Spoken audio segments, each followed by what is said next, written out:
Hey everyone, it is Kevin Henry, Editor-in-Chief for DrBicuspid.com. Thank you for joining me for another episode of the DrBicuspid.com podcast. Really excited about today's topic. We're going to dive into the value of dental hygiene and dental hygienists heading into the end of 2024, and we're going to do that with an expert in the field out there and a dear friend of mine, and that is Rachel Wall, RDH. Hey Rachel, how are you? Hey, Kevin. I'm doing great. Thank you so much. Thanks for having me. I'm Rachel Wall. I'm a hygienist. I am CEO and founder of Inspired Hygiene. We are a 20-year long hygiene coaching firm and really have had the privilege over many years to work with so many amazing hygienists over the years and practice owners and teams, and just really excited to share a little bit of controversy today. Yeah.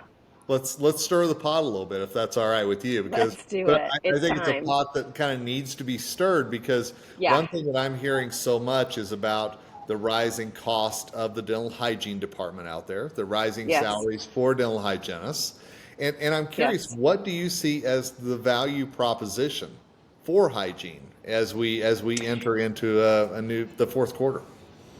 Yes. I think the value proposition for the hygiene profession going forward is really all about, being aware and helping our patients be more aware of how their oral health is affecting their overall health. I think that is really going to set us apart from where the dental hygiene profession unfortunately has been perceived, I'll say, for years, right? Which is I'm going to get my, twice a year cleaning. So it is time. I was listening to a podcast recently with the chief economist for the Health Policy Institute, the ADA, Dr. Marco Vujicic. And he said, in dentistry, it's time to really reevaluate our value proposition. And I think that couldn't be more true for dental hygiene. Yeah, especially with what we're seeing in the tension between hygienists and dentists and the value hygienists are bringing to the patients in their practice, and just legislation and everything that's going on in our industry around that. And part of that legislation includes some things that dental assistants are now able to do with some supergeneral Yes. scaling in some states and things like that. How do you see that playing out with assistants maybe getting a little bit more opportunities that maybe were reserved for hygienists in previous years? Well, I think that this all goes back to, the dental profession looking for solutions. So it's no secret, right? For the last few years, there's been a shortage of hygienists, right? A certain number of hygienists left the profession after the pandemic. Those that came back, a large percentage, I will say there's a greater percentage than pre-pandemic that are working less than full time, and there are just less hygienists available. I was reviewing some of the second quarter Health Policy Institute data yesterday, actually, and still, 70 dental hygienist was the number one position that the respondents were looking to fill in their practice, and 72%, I think it was, said it was extremely difficult. Now, dental assistants were right behind that, right? So both very much in demand. And so, yeah, what we're seeing, Kevin, is I would say some rumors and then also truths, right? That certain states are expanding or looking to expand the role of dental assistants to address some of this, lack of availability of hygienists by giving them some supergingival scaling duties. And as I'm a hygienist, I've been a hygienist for a long time. We work and support hygienists. We believe in the power of the hygienist and the impact that they have to make on a patient's overall health. And what I'm seeing, though, is that not all hygienists are stepping up into that role and stepping into that opportunity. And business owners, which are primarily dentists, right, in our industry, are going to find a solution. If there is a problem that is facing their business and is a critical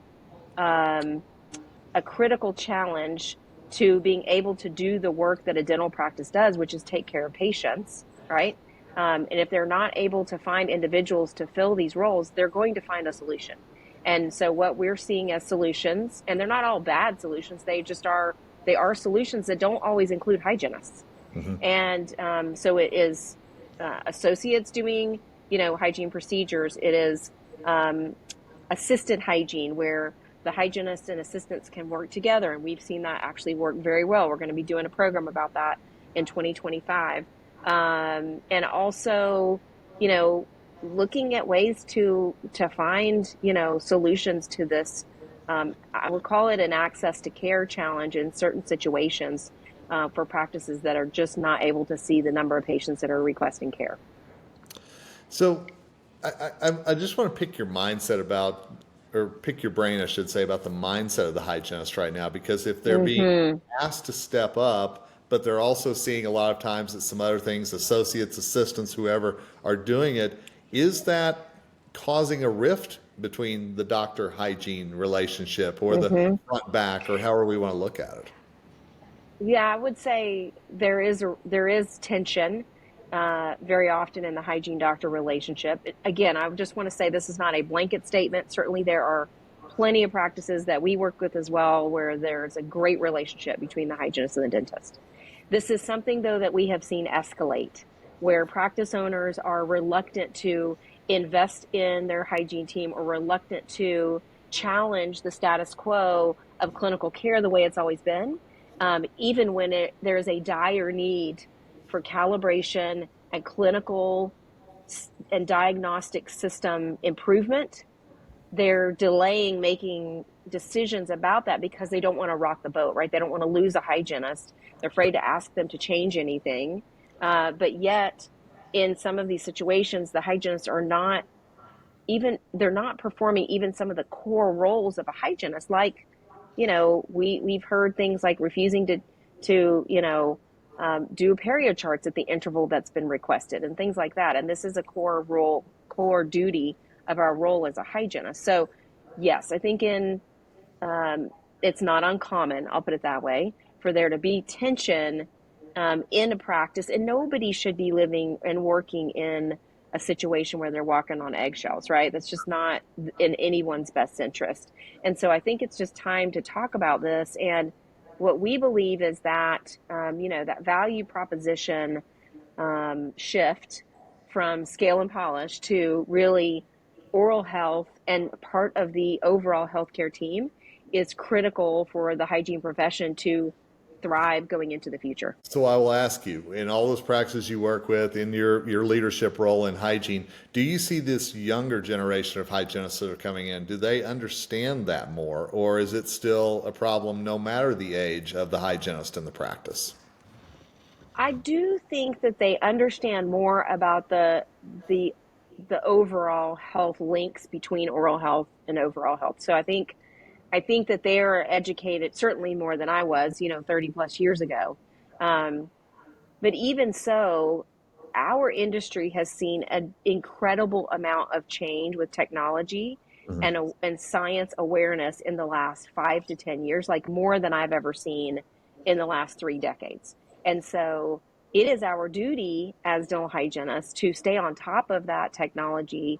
And, when we have the opportunity to utilize that in our practices, when our, practice owners are bringing that in, like, we've got to keep an open mind around this. I mean, this is where we're going, and this is what patients are demanding as well. They're demanding digital solutions.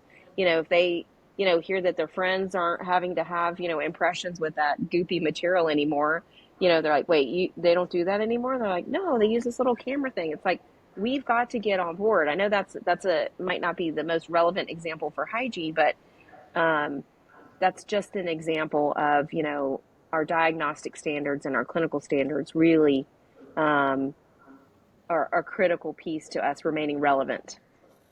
So, just dumb question here, but is it up to the doctor to really pull that hygienist into the future with the new technologies, or is it the responsibility of the hygienist to get out of that comfort zone in the way that maybe things have been done in the past and embrace what's coming?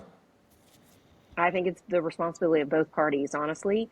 And I would say, as hygienists are, seeing higher compensation, the increase in value should be there at the same rate, right? So it's not just I'm here and so I can demand a higher wage.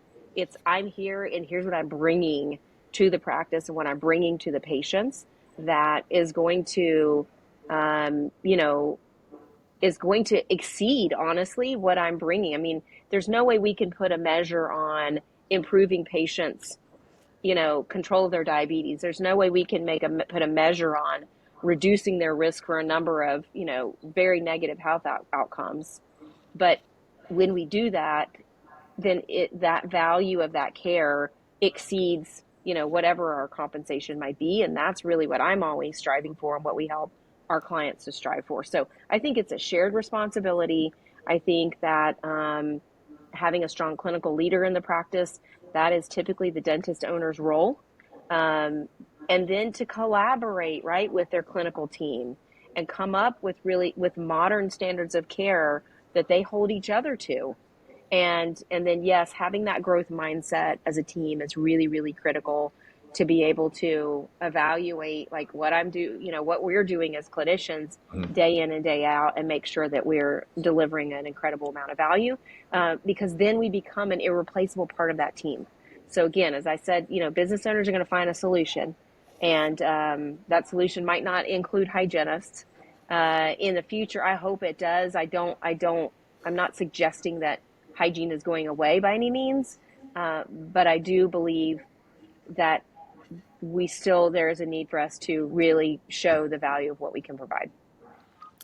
So last question for you. As we start to look ahead to the end of 2024, and we know that a lot of dental practices are looking at their goals, looking at how they're going to finish strong, what's one piece of advice you would give on that hygiene department, making sure that it finishes strong in 2024? Yeah. I would say sit down and really look at your practice core values.